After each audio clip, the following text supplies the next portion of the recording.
look at this beautiful spice rub. I'm going to gently lay this down inside the pan, sauteing it so that both sides are nice and golden brown. And then I'll pop it in the oven to finish it up.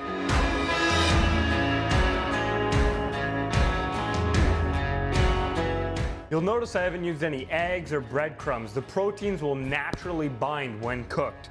I'm going to keep this seasoning simple. Just a little bit of salt, some pepper. Simple. I want to taste this elk. I don't want to hide any of the flavors. I want to taste it. I put all that work into getting it. I don't want to hide those flavors. I want to taste it.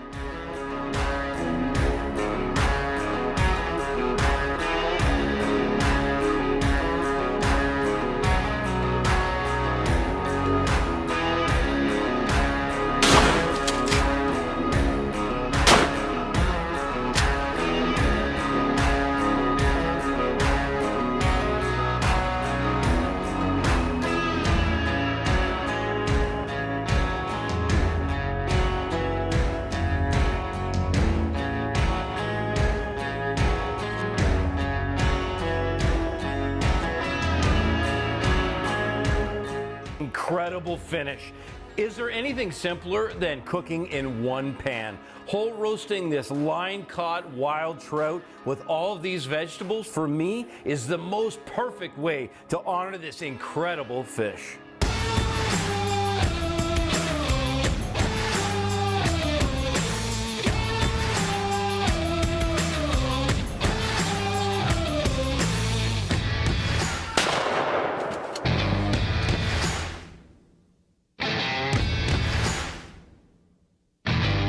This is my first black bear. We're here hunting on public land, and let me tell you, this is a night I'm never gonna forget. What the old timers taught me, it came true tonight, and we got this beautiful, beautiful black bear.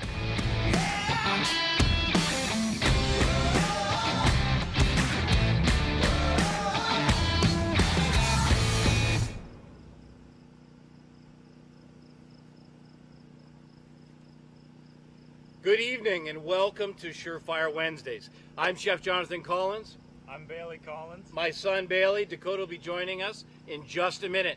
We've got some really exciting recipes for you tonight, and as you can see, we've got a little bit of inspiration. This gorgeous setting alongside a river, and we've got a great giveaway tonight as well. This beautiful Lodge cast iron, it's a tripod, and we've got this incredible roaster. We're going to show you how to make kababs later. But all you have to do to win this is during the broadcast, like the broadcast, share it, maybe tag a friend, and then tell us why you should get this incredible tool. We've been using this? Oh yeah, we've been using it for a couple days. We roasted some chickens on here a couple of days ago, and they were absolutely gorgeous. They turned out definitely the most juicy chicken I've ever had, and they were just perfectly crispy. They were amazing. So the great thing about cooking over an open fire or by fireside like this is you get the advantage of all of the flavor that comes from the wood. Now, whether you're using oak or hickory or whatever maple, whatever hardwood you have access to, the key is to get that fire started early. So anywhere from an hour to 2 in advance, you want a hot bed of coals. If you're planning to start a fire and use the flames to cook, what you're going to have is a lot of flare-ups, and you're going to have a lot of uncontrolled heat. What we have beneath this tripod is a set of rocks. Now, Bailey's a bit of our fireside expert. Yeah, I spent a lot of years building a lot of fireside stone campfires, I'll tell you that. This one took a little bit, but at the bottom of the fire, we took these little stones and put them in the bottom. Make sure they're not too smaller. When they heat up, they just kind of pop out at you, and it's not really safe. But if you get big enough rocks and set them on the bottom, that bed of coals, as my dad was saying, what you get is those stones heat up, and even when the coals die down a little bit, that stone radiates the heat through what you're cooking, and it helps out a lot. So sometimes you don't have access to rocks, and that's okay. But the nice thing is, if you do have access to rocks, and speaking of rocks, here's another rock star, my son Dakota. Stubborn is all. Stubborn, Good evening, everybody, and welcome to the Outdoor Chef Surefire Live. We're pumped tonight. We've got some amazing recipes, eh? We do. So let's go over some of the recipes, and then we'll talk more about the fire. So go. Yeah, we're gonna do a smoky rum cider, and let me tell you, you may have seen earlier, what we're gonna do is we're gonna take some star anise, juniper berries, we're gonna toss them in the fire, toast them up. Then we're gonna dump some rum right in that hot liquid, heat it up. All those spices are gonna marinate in there. Then we're actually gonna smoke a piece of wine barrel, right? And we're gonna toss that in there, coze it right up, and then it's gonna smoke, and you're gonna taste that smoke in that liquor, and then we're gonna pour that over some apple cider. So Dakota's our resident mixologist.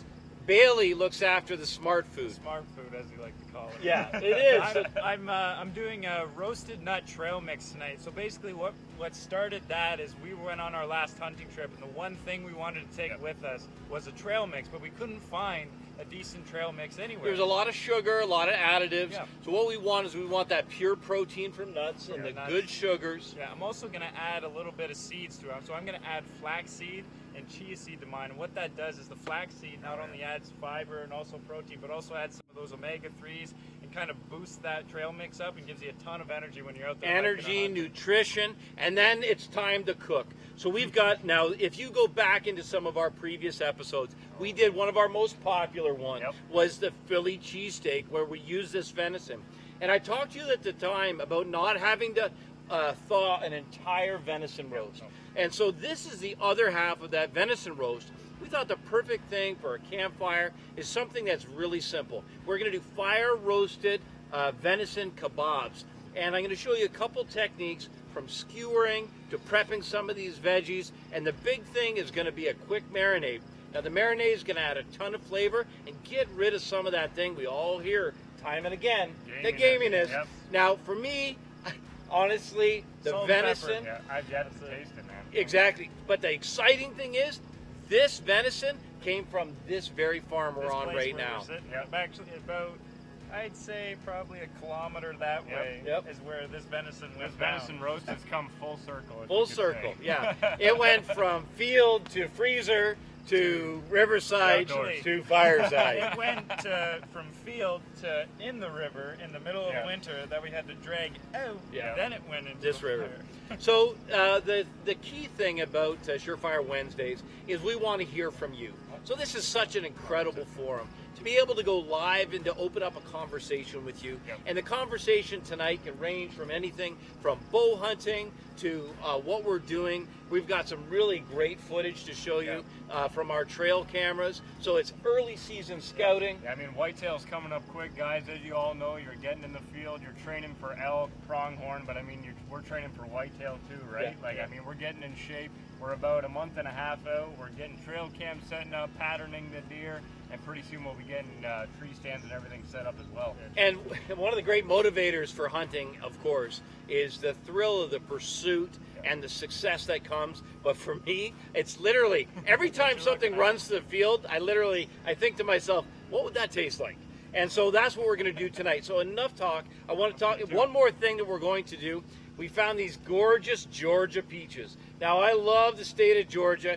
I want anybody watching from Georgia, I want you to throw me some hearts right now, because we love Georgia. My son got married there on Tybee Island. We've got some beautiful Georgia peaches, and what I'm going to do is I'm going to do a little take on a peach cobbler. The difference is, rather than using a traditional topping, a traditional cobbler, we're going to put together a cornbread cobbler. So it's going to be cast iron peach cornbread cobbler.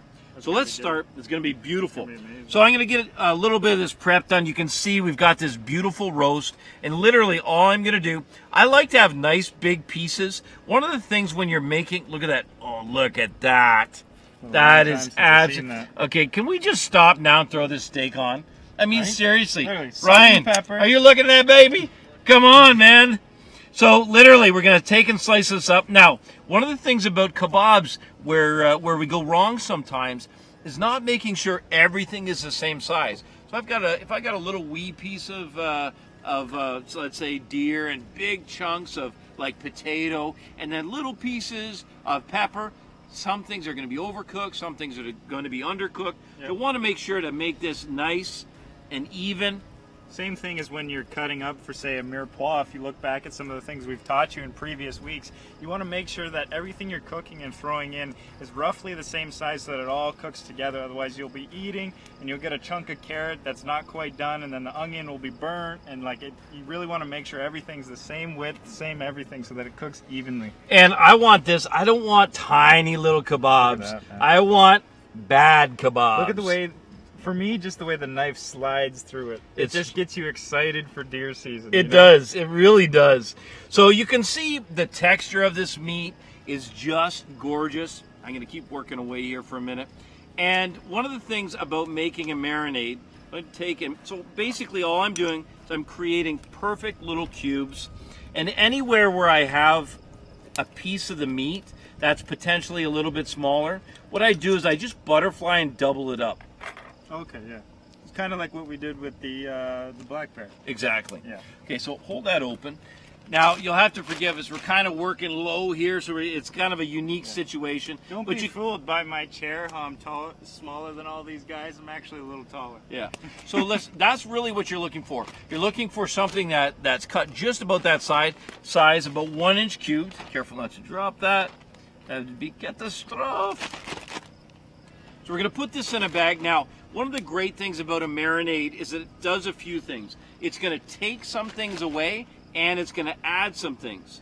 Another thing that I'm just thinking of as we go through this, you can see we just have a Ziploc bag here and we're cubing this. If you get your venison deer and you're butchering it, cube it like this. If you love kebabs and you say you go camping a lot, cube this right when you're butchering your deer and freeze it like this so that when you're ready to go, you can pull this right out of the freezer and be ready to go right when you want to go. And doing it a pound at a time, so that you can always portion it.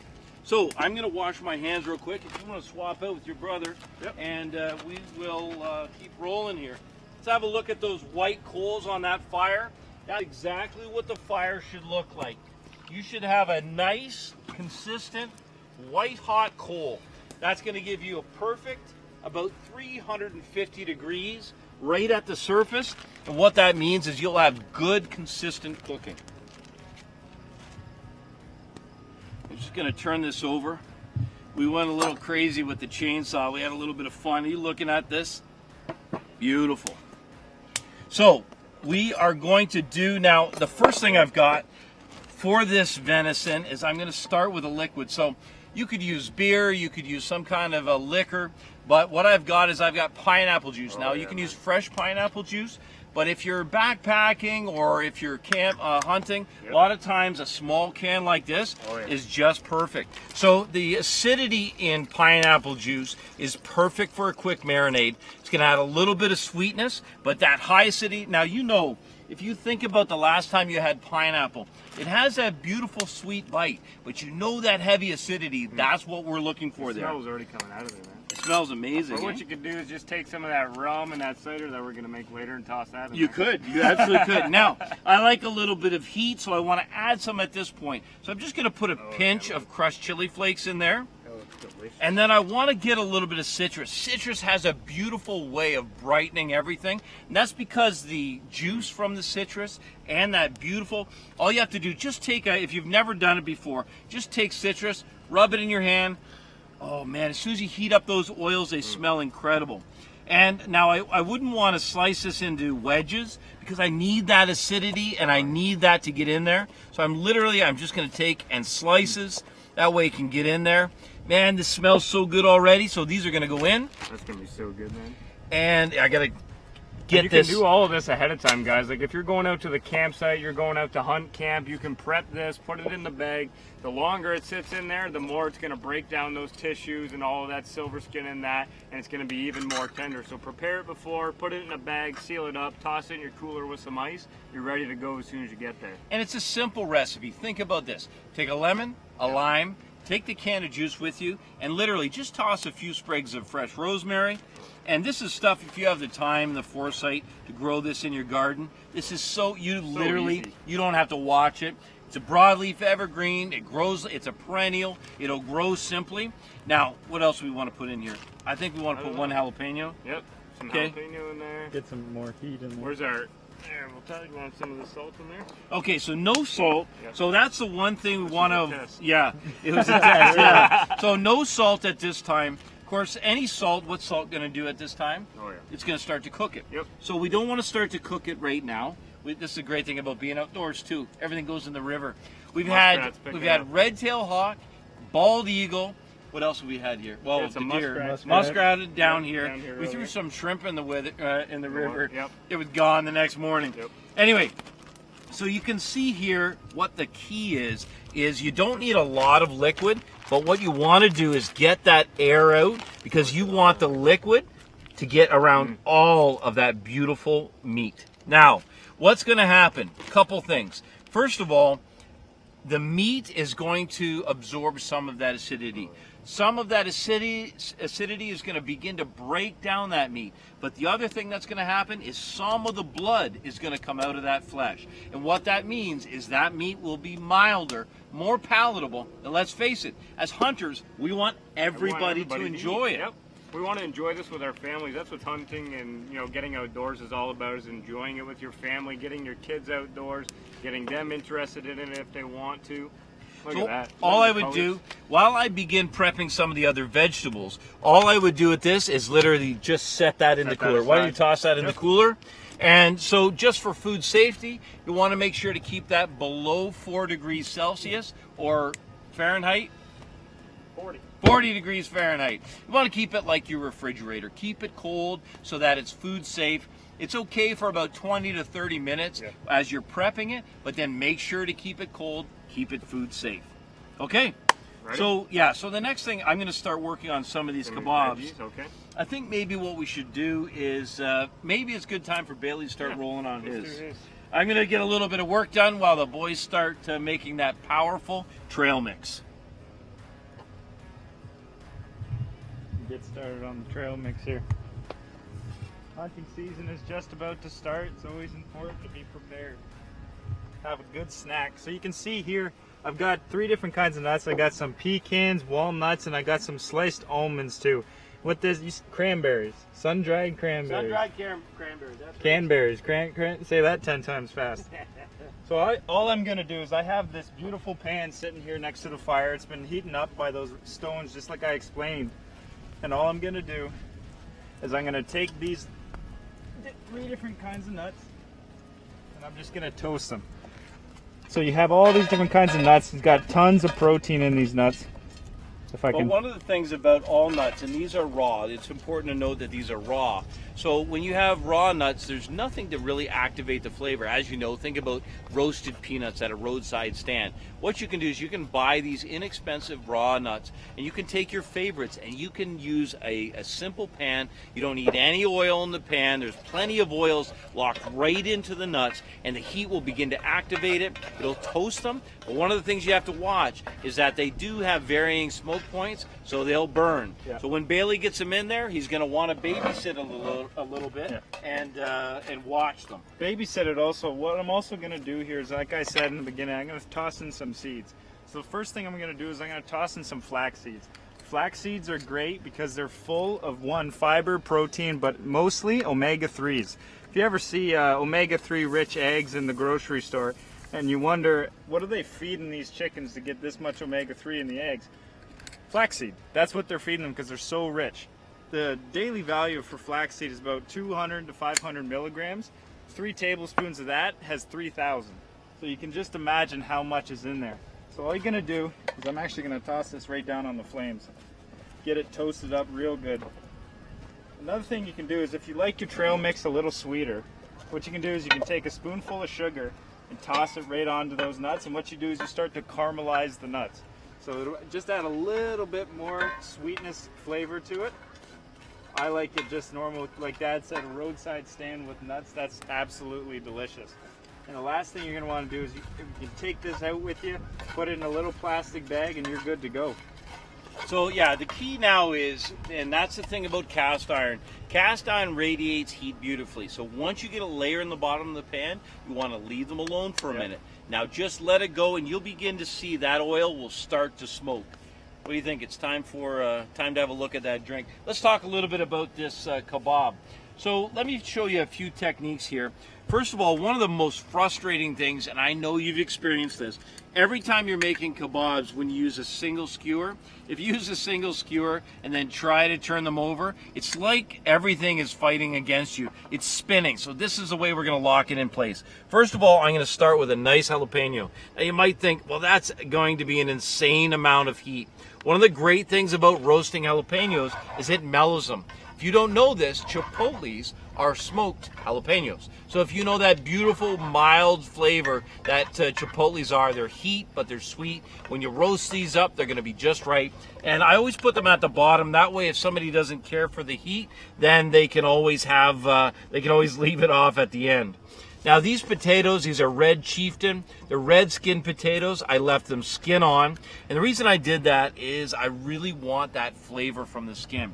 These I blanched. I just put them in a pot, the pot Bailey's got there. Yep. Put them beside the fire and just cook them till they're just knife tender. Listen, if you put potatoes raw, it'll never have the time to catch up. It'll never get cooked in time. The last thing is I've got some beautiful, these are just some baby eggplants. Now these eggplants, these are just like a very typical Italian eggplant, but these little guys, they're tiny, so it makes them really easy to use. Now if you had full size, you just do what I'm going to do with this zucchini and just simply slice it into uniform slices. This will allow you to cook it evenly. And again, keep in mind, you want everything to be roughly the same size because you want it all the same doneness. When that venison is done cooking, you want to make sure that these are evenly spaced. So I'm actually going to have to pull out some of that venison.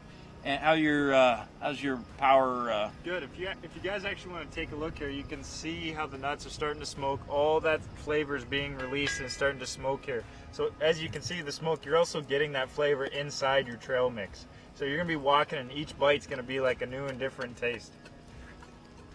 You can see as I roll it around here, you can see how those little seeds, you can be a little concerned when you put those in. You're like, oh, you won't be able to get them. But as you cook it, they'll start to attach to all the rest of the seeds. You'll be able to get all of that just in a single bite. So just as a reminder, having a look at that tripod, keep in mind that as you're watching tonight, or even if you're watching afterwards, we give this away 1 week after. So we're going to be giving away last week's tripod and Dutch oven to a special guest tonight. And this will give away. All you have to do is like the broadcast, share the broadcast, and then tag a friend and tell us why you need this at your campsite this season. I'm going to toss these cranberries on. I can't wait any longer. Okay. If I can reach them. Here we go. These are going in. Look at that. Now, I actually threw in a couple of almonds. You can see the difference between the almonds I just tossed on there and the roasted ones. They're a lot darker, but they also have a lot more flavor. It's hot. So you can see there, taking that out to the trail with you is just going to be absolutely delicious. Can you see that? Oh yeah. It's going to be amazing. Throw that in a plastic bag or anything, roll it up, put it tight in your pack, and you have a snack to go with you anywhere you go. The important thing now, there's a couple things you can do. Seasoning it right now with a little bit of salt is going to be good.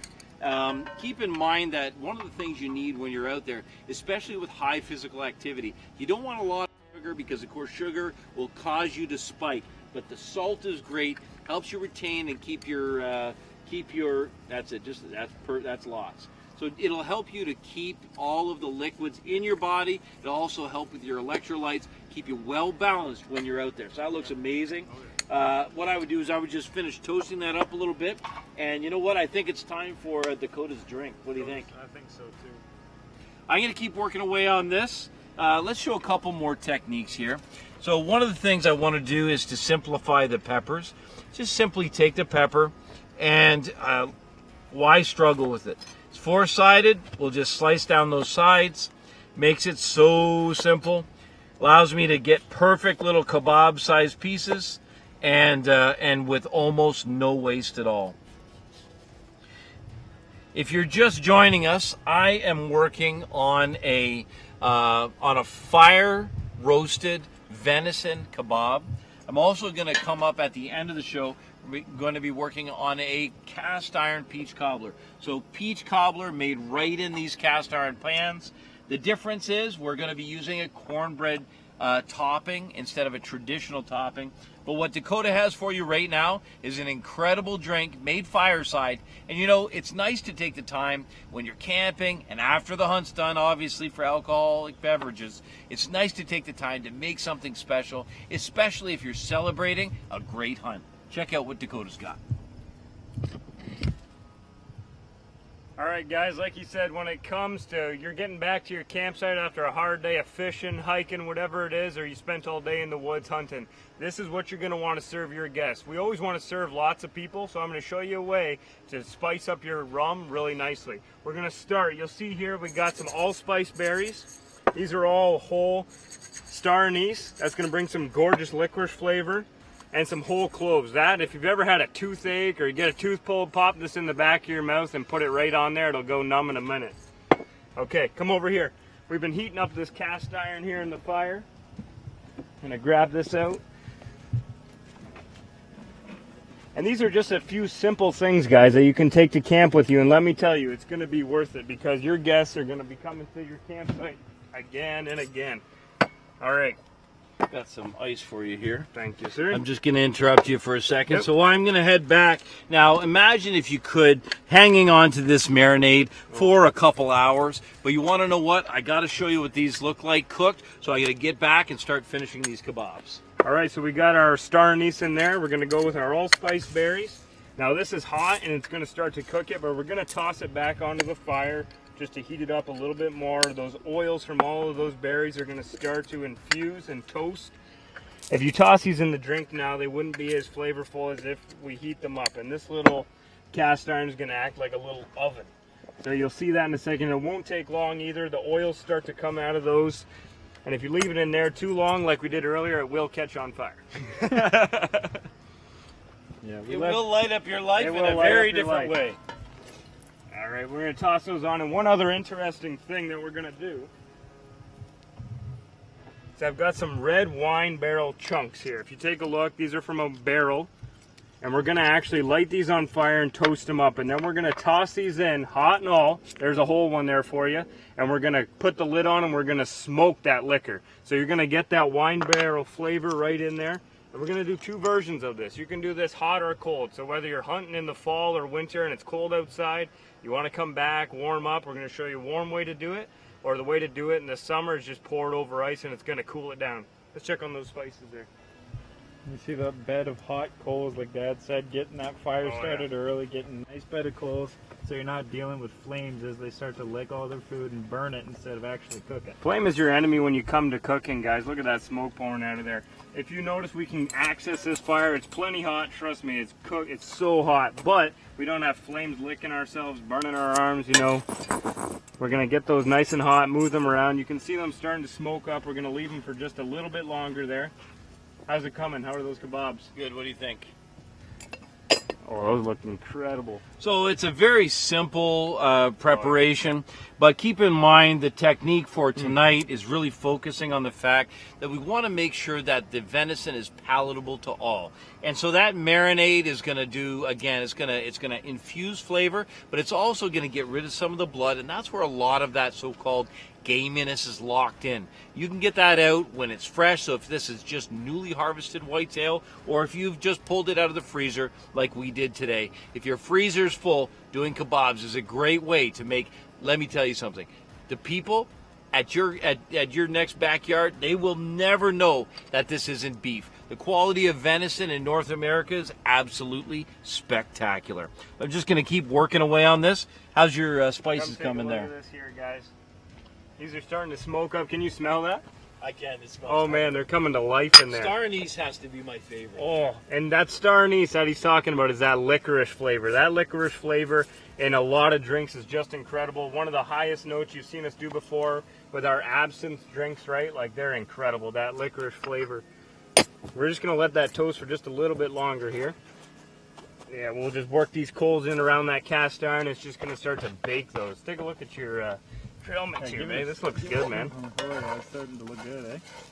Let's toast it up nice. It's something, you know, one of the things we've done with that too, Dakota, is we made a real simple dough. Yep. And we used the trail mix as a Oh, topping. yeah, our trail mix focaccia. Yeah, tell them they can find that recipe. Yeah. If you go on our YouTube there, you'll see a recipe for trail mix focaccia. And so focaccia is just a simple bread, extremely easy to make in the backcountry. We were actually 3 days in to the middle of Algonquin Park, which is a great park here in Ontario, and we made trail mix focaccia. We had a little bit of ice wine to Little go ice along wine, with yeah. it, man. It was incredible. But yeah, check out that recipe, guys. That's one that's easy to make on the trail, and once again, is going to give you a ton of energy. Lots, you know, it's going to fill your gut and give you lots of energy to keep hiking down those trails.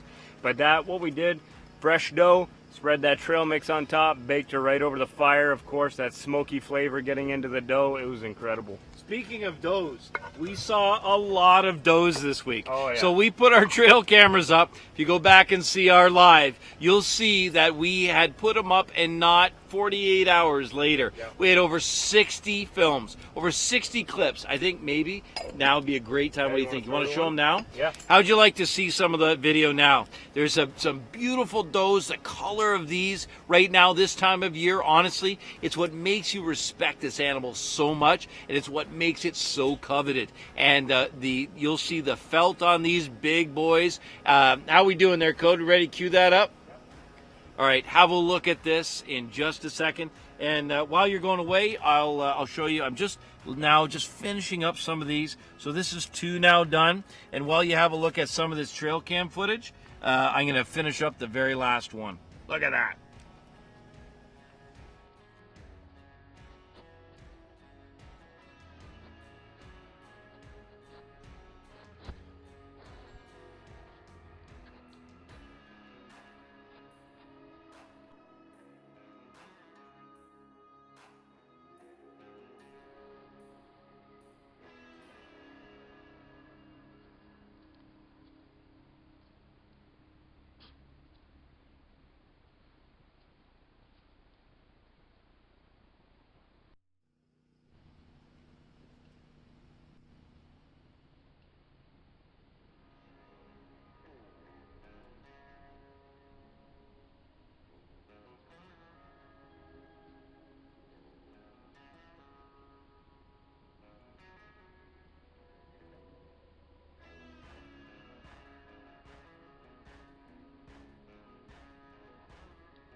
All right, so you can see there's so much to be excited about.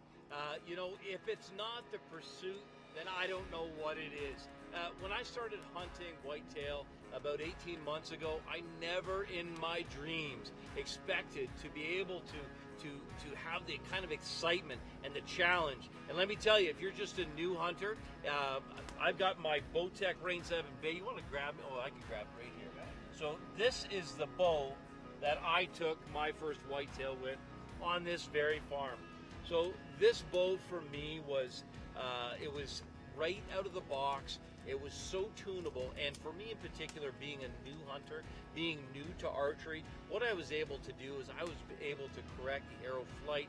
I was able to really dial it in for my own needs. Now, this is the same bow that I'm taking north with me this fall. We're going for moose, we're going for black bear, we're going to be hunting whitetail on this very farm with the Rain 7. There's something very special that happens when you hunt with a bow. Archery hunting, for me, puts me in a contact with whatever subject that I'm hunting in a way that nothing else does. It feels like in that moment, it feels like you are connected with that animal. And for me, it's all about respect, and it's all about this heritage, and I absolutely love it.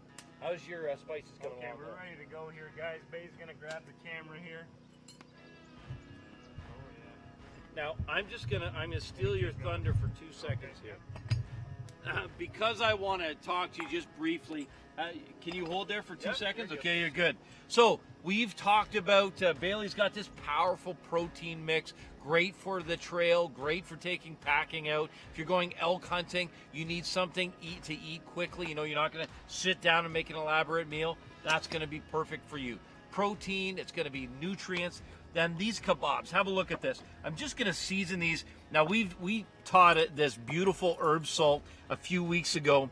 Go back and watch one of our previous broadcasts. I'm trying to remember which one that was. Do you guys know? The herb salt? It was the fish. Okay, so it's when we were doing beer battered pickerel. Check that one out. This salt is absolutely beautiful. So the herb salt, and then we've got all the other ingredients. These are ready to go onto the grill. All I'm going to do, I'm going to create a little bit of fire there, bud. Yep. So I'm just going to literally put a little bit of oil on there. The excess will come right off. But what I want to do is I want to make sure I'm going to put those seasoned side down. Oh man. I'm going to make sure to coat that. I don't want that to stick. This is making me happy already. You know, it's bright, it's colorful, And it's easy. and it's easy. Each of your guests just gets a kebab, and away, this is enough for a meal. Well, and so this is one of the things I got to show you. So when you Yep. do need to turn it, watch this. Complete control. I don't want to say that that's like smoking genius, but it sure does feel like it. So now it's important to season both sides. Those are some, it's big proteins, lots of veggies. Gonna get that smoke flavor in there. Yep, we're going to get them all smoked up, all cooked up. Some of that So salt cracking. I love that. Okay, so good. Yeah. Back to the drink. It's all yours. So guys, I pulled this out of the fire. I'm gonna show you here. Look at this. Those spices and look at that smoke. They're all toasted. If you could smell this right now, you'd know that these are ready to go.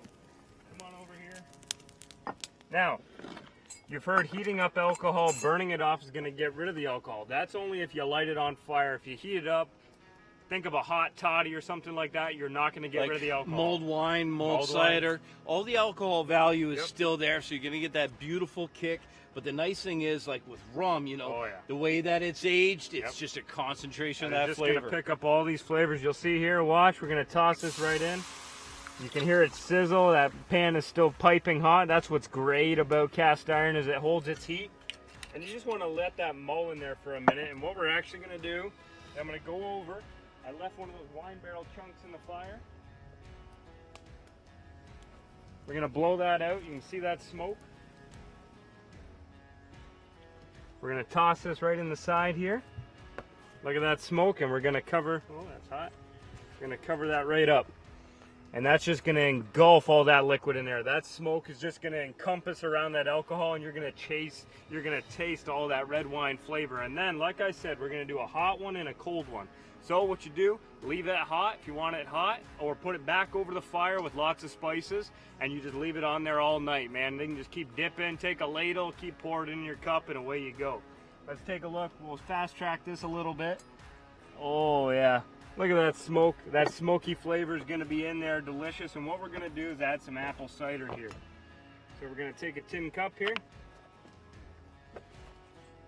And we're going to strain this out here, guys, because you want to get those berries out. You want that liquid to be clean. There we go. Oh, yeah. If you could smell this rum infused. You got star anise in there, cloves, allspice berries. Smells incredible. Look at that. I smell this. So that liquid, that's just straight up alcohol. So all you can it imagine, smells that'll amazing. make you 3 or 4 drinks. Gonna grab some ice here. And like I said, you can just do a big pot of this if you want. If you got a big group of people, toss some ice in there. Pour some of that alcohol in there. Just a little bit. Apple cider to top it up. And it looks simple, but let me tell you, it tastes incredible. You want to be the first to try this, or do I get to try one first? I'll come. For once? For once. Oh, man. Come on. You serve that at your campsite this summer, man. I have to listen. I gotta change this up. You have to shoot this sunset in the background. Oh, yeah. Honestly, are you looking what I'm? This is what I'm looking at. Look at this gorgeous sunset. These oaks as tall as can be, and this fine drink. Smoky rum cider, man. Taste that. Oh man, Come you really on. get that. Oh, yeah. The oak, eh? Yep. You may not think it, but that smoke flavor goes right into that liquid. When you let it smoke in there and engulf inside that cast iron, you get it. It may seem like a really kind of step that isn't needed, try it. It's needed, trust me. Listen, I'll tell you what, outdoors folks, we get a bit of a reputation. Well, I think we're stepping this. We have a great acuity for the finest things in life. We know what matters. Yep. We take the time to do the things that we're passionate about, and taking these ingredients for you and taking them to the next level is all about a level of rustic sophistication. I like to call it it's like a dirt road sophistication. It's respect for the ingredients too. Like the same way we respect this venison by harvesting it and eating it ourselves, we respect every single one of these ingredients that we have. Like we said, always building flavors. You can add simple things, but each little step that you take is just going to make that final product taste even better. Like this drink, you could take those, let them sit in that liquid and just mull overnight, or smoke them over an open fire, getting fireside taste in them, pour the liquid in, heat it up, get all those oils into it. Taking all of those steps is going to amaze your guests. So this is one of the things that I like to do with the tripod, why I really like the tripod. And what I've done is I've rigged it up with some really inexpensive black chain. Is you can just suspend something like this. The heat is able to go through, but then I just wound it up a little bit. And it's just like the perfect way to evenly heat. If you've got any hot spots, it'll kind of look after you, and then it just spins back. Keeps going. It's perfectly active, and the whole time is just cooking that to perfection. Now, we've got a pretty good flame going there right now, but what you want to do, again, you want to make sure, and that's one of the things when I started to share with you why we build the rock base. So first of all, it looks fantastic. It's a great place. It's a great way to protect the fire. If you're in really dry areas, be very careful about wood fires, obviously. But a wood or a rock center like this, and as Bailey said, putting rocks in the bottom, they're going to radiate. They're going to capture the heat, and they're going to radiate it. The other thing is the rocks are on the outside. They're going to give you that kind of oven effect, and that's what you really want. They look great, eh? Well, it's coming nicely. So we're going to keep cooking away there. And now I'm going to start with this peach cobbler. Yep.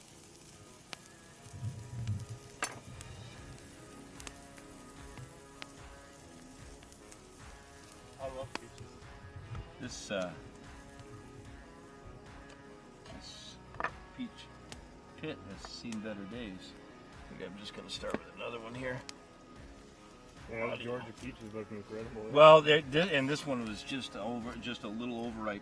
You want to make sure the thing about peaches, nectarines, plums, whatever you use for this dish, you want to make sure that they are really ripe. I always tell people, ripe to the point of almost too ripe. Keep in mind that it doesn't really, the texture of it is going to change dramatically because of course you're roasting it. But one of the things about having super ripe fruit is it's going to be as sweet as it possibly can. If you think about something like wine, you would never harvest grapes earlier than 100 days because they don't develop the sugar.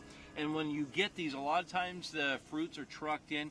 You want to make sure that they're as ripe as they possibly can be. Overripe fruits too, like I take a banana for example. Sometimes a banana will get that brown spot or something like that, but there's actually been studies done that when the banana is overripe like that, there's something in it that activates, that can actually help with certain sicknesses and stuff like that.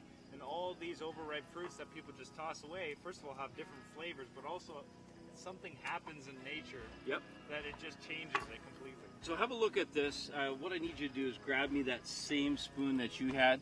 So we've got, this is what I love about this. Now I wouldn't dare add any sugar at this point. Literally, I put a little bit of oil in the bottom of that pan.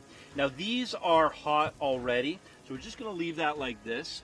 And then I'm going to do a couple more here. And what I'll do, babe, if you want to switch out with Code, I'm going to start, Code, if you can come prep these and prep 2 more for me. Same way. We're cutting them by 8, so these are pretty big peaches. Now what I'm going to do is I'm going to start to assemble the cornbread topping.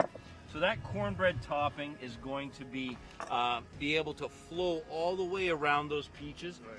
So if you just get those prepped, and we'll get started with this cornmeal recipe. I want to tell you guys a little bit. We've heard you asking in the previous weeks about all these products that we use, larchwood cutting boards, knives, all the tools that we use. Coming to you soon on our Facebook page, we're going to be bringing those products to you. You'll be able to find them on our Facebook page, able to buy them right there, right? Lots of exciting products, eh? So, yeah, absolutely. So 1 cup of cornmeal, and then I've got all-purpose flour. So it's about 1 cup and 1/4. And Code, if you want to do me a favor, could you grab me a whisk? Now, when you're making cornbread, or frankly, when you're baking anything, one of the things that's really important is to make sure to incorporate all of the dry ingredients and all of the wet ingredients separately. And there's a really good reason for that. And that is that once you put in the wet ingredients, what happens is that you'll get pockets. So I've got baking powder and baking soda here, and I want to make sure that they're evenly incorporated in all of that. So I got about baking soda, put a little teaspoon in here, about that much. Perfect. I think this pairing is going to be so good with the peaches. Yeah, so just have a look. So what happens is, because you're using cast iron, the cast iron radiates the heat so well, it holds the heat so well. I'm already beginning to cook in there. Those kebabs look amazing. Yeah, are they ready to turn? Let's have a look. Look at that color starting to develop on there. Those babies.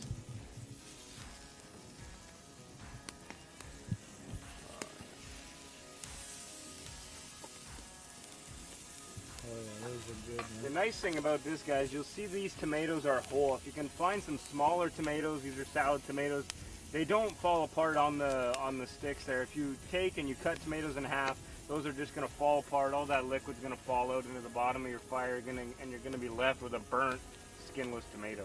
Okay, so this cornbread, I think my grandmother would be really proud. Grandma, I know you're watching. So she was her mom came from Kababs, Kentucky. So I've got some Kentucky roots, and cornbread seems to like every time there's cornbread and grits. Every time I'm driving through the South, I get into some cornbread and grits. So anyway, back to this. So we're doing this as a topping for peach cobbler. So the first thing here, you can see, I'm going to bring it together using a whisk, because what the whisk does, you can see as I pass it through, is it starts to mix it together really well. So all the dry ingredients first, and I'm just going to take my time here. What's that saying again? Slow is smooth, and smooth is fast. And never more true than in the kitchen, because this is a time you don't want to rush it. This is something we always make at camp too. When you come back from a long day of doing whatever, there's nothing like cornbread in your belly. It goes with everything, whether it's beans, whether it's kebabs, or whether it's peach cobbler. It goes with literally anything. So it's a perfect mop. Now the one thing I want to do, see, I've got this butter sitting right here. And all I want to do is I just want maybe, here, I'll give you this. I don't want a lot, okay? It's hot. But I just want maybe a tablespoon right over top of that. Yep. So I've got the oil in there, which is going to keep the smoke point high so it won't burn. Now I want to add a little bit of flavor. We're going to base those with a little bit of butter. Just a little bit of butter. I like and lots of butter butter. is going to make them taste so good. Now, if we just, we got a question, Ryan. Jessica, how you doing, sweetheart? It's nice to see you again. Thank you for watching. We have got, so first of all, we've got venison kebabs. So this is fire roasted. So we're doing this with some beautiful smoke. And Dakota? Yep, and we did a smoky rum cider. And Jessica, I know you're going to love this one. You're going to have to go back and watch it again later. Smoky rum cider. We toasted spices, poured hot liquor over top of it, add some apple cider. It was incredible, man. And then grab Bailey's trail mix there. I think the pan's right behind me. So going into this cornbread, so I've got the peaches going there. Now this is already hot. So what I started to say is we want to start to develop flavor in there. So I'm going to go with 2 eggs. I got some nice Then we did this gorgeous trail mix. Look at this. This is if you're going in the woods, taking your kids for a hike. This is what you need to feed them right there. That's going to give them lots of energy, which I know parents are going to dread, but they need it, guys. It's brain food.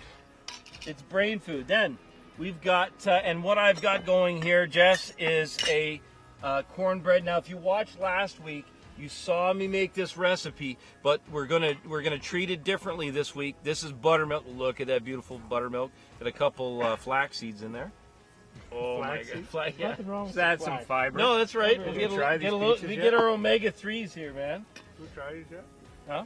Did you try those peaches yet? No, are they good? They're delicious, Should man. dip one in that drink. Reminds me of Georgia. Oh man, it's Those are perfectly Stick right. one of those in the drink, man. Those would be good. And corn oil. Georgia's got a soft spot in my heart, guys. I got married on top of a 175-foot lighthouse there. And let me tell you, it was incredible. A big shout out to my wife. I love you girls. And let me tell you, when I hear Georgia, it takes me right back, guys. Takes me back too. It was Oh, yeah. 175 feet and 175 degrees. It was so It was hot. hot, 100% humidity. July in Georgia, all you people from Georgia, you know what July in Georgia is like. You man. spent most of the time in the water. Yes, dear. Yeah, so great question. We're talking about always on the fire, it's got to be a hardwood. This in particular, there's this gorgeous walnut that came down on the farm. So we've cut up this walnut, Yep. burns hot, the smoke is nice. But Dakota, show those wine barrel chips. So this is where we're getting that beautiful smoke from. So the smoke is coming from these red, so you just go to, and you can get these, this is from a wine barrel, obviously red wine, and all that oak cask. Wine barrels can be in circulation for up to, 15, 20 years, so who knows how long this one was in circulation. Maybe there was wine in it, maybe there was Jack in it, maybe Could- there was rum in it. could be anything No in it. matter what, it's going to be good on the fire. Toss I need that on. I need that butter. Yep, that smoke is gonna just come out of that like crazy, and anything that was in it is also gonna go into your dish. So I got some this butter now that we just melted on the fireside. Butter's going in. This, man, I'll tell you, this looks so good already. Oh. And then my favorite part, this is so it's a local clover honey. I'm always talking about honey. Honey's so good for you. Good for allergies. It's good for energy. 10 times sweeter than sugar. Honey in. I'd like to add more, but I'll cut that off. 10 you times can- sweeter than sugar. And yeah, and you can go with a darker honey if you want. Buckwheat honey is incredible as well. We got local buckwheat honey that's just as incredible, guys. Yeah, buckwheat honey though, it's a kick in the pants. Oh, Yeah, but it's it's good. intense. I was just about to say. Yeah, it's intense. It's dark. Let me get It's you like flipping molasses. Oh, You got a thing Look against at those molasses? kebabs, I got guys. nothing against molasses. You're Canadian, dude. Listen, I'll tell you something. The thing about cooking fireside is the best part is you want to make sure you've got some chairs around, because you're gonna have people who are gonna congregate around yeah, you. yeah. And it's all the cooking time, generally speaking, is going to be increased by anywhere from 50 to 100%. We did some rotisserie chicken. You heard Bailey yeah. say rotisserie chicken, which normally takes about an hour, took us a couple hours to finish. Takes a little bit longer, but let me tell you, It was the juiciest chicken I ever ate. best, and then the flavor. That's the key. There's nothing like, we've worked our way out of the Stone Age Yep. into this stainless steel sanitized nonsense where nothing tastes good anymore. Cook over an open fire every time you get a chance. What you're going to get is a ton of flavor. And if you're a hunter, you're going to find a pure joy. When you harvest and kill your, whether it's elk or moose, whitetail, antelope. Chances are you're gonna find yourself fireside. Exactly. And you know what you're going to do? You're going to want to take a bunch of it home like we Yep. do. But like you There's- cannot, you have to, the Yep. first thing you want to do, you want to get it fireside. Yep. So if we're doing a little recap here, I'm going to give you this to mix while I do a Yep. recap. Cornbread recap brought to you by the Corn Growers of America. No, kidding. What you have to do, you have to start with a good fire, a good hot fire. A good couple hours ahead of time is best. Use hardwood. Start with small sticks. Don't use any chemical incendiaries. Just use a little bit of dry grass or a little bit of bark. Birch bark, if you got it, works great. We have a couple videos on fire starting. Build yourself a fire pit.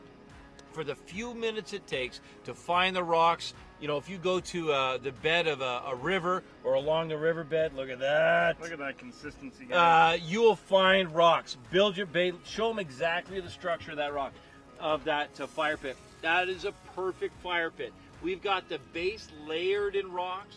That's going to radiate the heat. We've got it surrounded in rocks, which is going to block some of the wind. And you can see that beautiful smoke rolling right over top is going to fill everything. So now we've got Ready. time to put them in. Okay. Yep. So let's get a close up on this, because this. You want to scoop? I'm going to use this. I got a spoon here. I'm going to use a spoon. Ooh. Don't fall back. Yeah, no kidding, eh? It's a long way down. So we're literally going to take, and we're going to start spooning this on top. Now keep in mind, this has enough oil in it that it's not going to stick. You want to make sure not to pop it over top.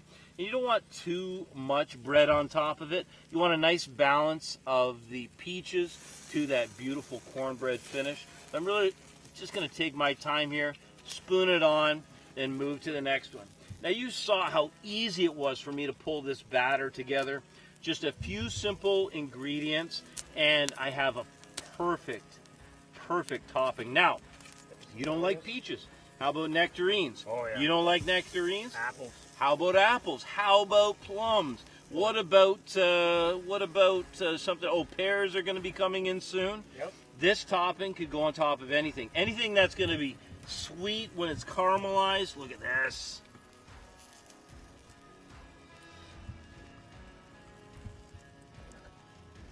So if you are by chance just joining us, we've had a great time now. We've had requests to do a dessert.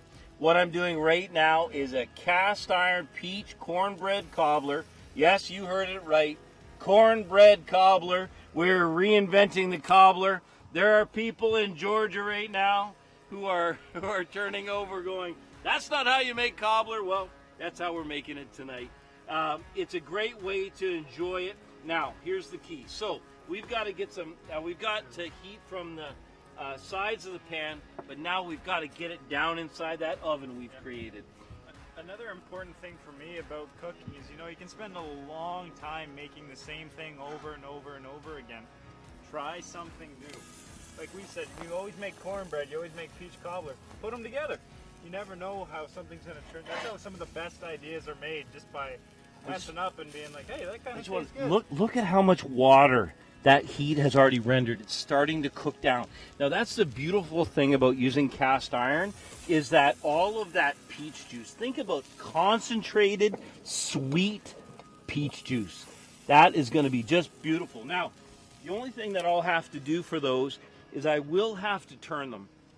So we're going to get a ton of heat from this one side, so I will have to spin those around. Let's have a look at our kebabs here. So you can see that one of the things we were really focused on tonight is to make absolutely certain that everything was roughly the same size. And what that does is when you're enjoying the kebab, everything is cooked, everything is the same temperature. Yeah, those jalapenos is what I'm looking for. I love a little bit of heat in my food, and those look amazing. They look amazing. I'm going to turn this over, and then you know what? I'm going to show you one of these. I'm kind of proud of the fact. Here we go. I'm kind of proud of this little rig we've got going here. So now, Dakota, let's show them how fast. Now, having those rocks in the bottom, this is how fast it starts to cook. So that's going to puff up. It's going to start to cook, and that's absolutely beautiful. Now, you just want to make sure you don't put your cobbler underneath your venison, because then you're going to have venison cobbler. So up here, generally, like I said, some of the best dishes are made from mistake. Maybe venison cobbler or something. Okay? So up here, generally, it's cool, so you can handle this. So what I want to do is I'm going to bring this down. I want to caramelize these up now. I'm able to drop the whole thing down. I can show you that one more time. I'm able to take it from whatever height. So let's say that fire gets a little hot. I can bring it up. Or if I want to get down, I got those beautiful gnarly white coals, and I want to make sure to get nice crisp crust on all of those veggies. There we go. Now we're right in the middle of that heat again. And just to point this out, tonight we're giving away another one of these tripods and this awesome dish you see us cooking on right here. Only thing you got to do is like this post, share it, and comment. Tell us why you want this tripod and where you're going to use it. Honestly, guys, it's amazing, this thing. So this is the perfect campsite, dinner. You've got kebabs. It allows you to use that venison. Your freezer's full, and now you got a chance to use it. Or with the upcoming whitetail season, now you've got something that you can put in the back of your mind. You can grab some mushrooms and tomatoes and zucchini and take a few of these things with you. The other thing we've got, because we had that request for desserts, we've got this beautiful cobbler. Then let's have a look at that drink. that beautiful I haven't drink. tried it yet. No. I love doing this to our American viewers. It's just so you know, I'm only 19 years old, and perfectly and legally I can go like this here in Canada. So beautiful drink. So it's that smoky rum cider. Dakota good, put bro. together star anise and the allspice berries, and you use cloves as well. See right here, you got some left. And then let's have a look one last time Oh yeah. at this. This is cooled down nicely I now. want to try it now that it's cooled down. So what happens here is some of those beautiful sugars from the sun-dried cranberries. It comes together nicely, but you don't have that raw taste and texture of the nuts. You've got it beautifully toasted, perfect to go backpacking, to go elk hunting. We'll tell Randy Newberg's coming up next at 10 p.m. Eastern right here on the Bowtech Network. Randy, you would absolutely love this when you went elk hunting. Something you can take with you to give you a kick when you need it. Sorry, go Yeah, ahead. no, go ahead. No, like I said too, it's so hard to find a good trail mix. The balance between berries and nuts and whatever else they put in it, who knows, sugars, everything. If you make your own, like I put in these sun-dried cranberries, and just like you have the roasted nuts, which is great, but then you have this pop of flavor, sweet almost, that isn't full of sugar or anything. It's just good old-fashioned cranberries, and it tastes amazing. So- try it. We've been rolling here for a good hour. We've had a great time. This Riverside location is just incredible. Dakota, I don't know if you want to get that sun peeking through there or not, but share the sunset with us. It's absolutely beautiful. You can see that corn is a mile high. Life is good here, and we love this opportunity to share hunting, to share cooking, and to share family and all the experiences. Couple little things for housekeeping. Just a reminder to like and share to win this. Now keep in mind, we don't make this decision until a week from now. Whoever won last week will be notifying you right after this broadcast. This is something that you can win. We'd love to see you have this at your campsite this hunting season, this summer. Take a minute, go over to our Facebook page at The Outdoor Chef if you're not watching there. Like it, share it. We've got lots of recipes. We've got a recipe book coming out this fall, and the boys and I have all kinds of incredible products. We've got knives and cast iron and butcher blocks and all kinds of this cool stuff that you see here. Bracelets, t-shirts, everything Leather, all coming kinds there. of neat stuff. And then go over to Fear Outdoors Less. That's on Facebook as well. And that's our other show. And by the way, take the time to go, if you haven't yet, and go check out My Outdoor TV. My Outdoor TV is a place we call home. It's where you can see we've got about 25 recipes from the outdoor chef there. We've got a couple dozen coming up for September 1st that are going up. We'd love for you to check it out. If you do go over there, use the promo code Collins. That's COLLINS. That's our last name. If you use that promo code, you'll get 1 month for 99 cents. So enjoy a month on us. I guarantee if you check it out, you'll stay on because you'll see all of your favorite hunters and anglers and outdoors people there, and you'll absolutely love it. Be careful not to binge watch too much. I said a couple weeks ago, my dreams started to be narrated by Jim Shock. Yeah, it happens. So for Dakota and for Bailey and myself, we want to thank you for watching. As always, the Surefire Wednesday broadcast is all about you. We appreciate your time. We love coming to you. We'd love to hear what you want us to cook for you. That's where some of the best ideas come from. So until next week at 7 p.m. Eastern, I don't know where we're going to be, but it's going to be exciting, and we'll have some great recipes. We'll see you next week. Have a good week, everybody.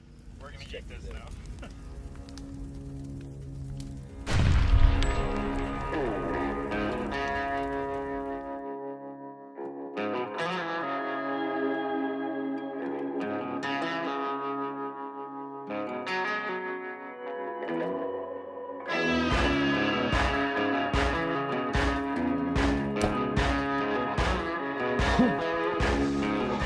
And look at this beautiful spice rub. I'm gonna gently lay this down inside the pan, sauteing it so that both sides are nice and golden brown. And then I'll pop it in the oven to finish it up.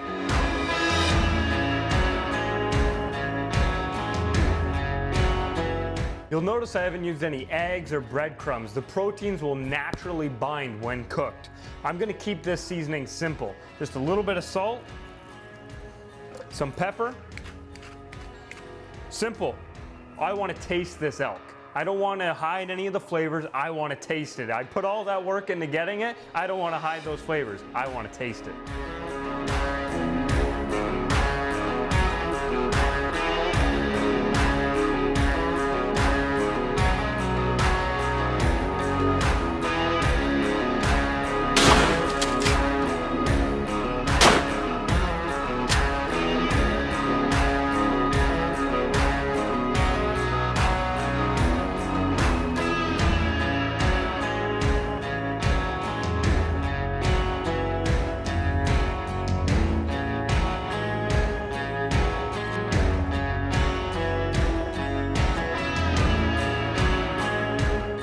Incredible finish. Is there anything simpler than cooking in one pan? Whole roasting this line-caught wild trout with all of these vegetables, for me, is the most perfect way to honor this incredible fish.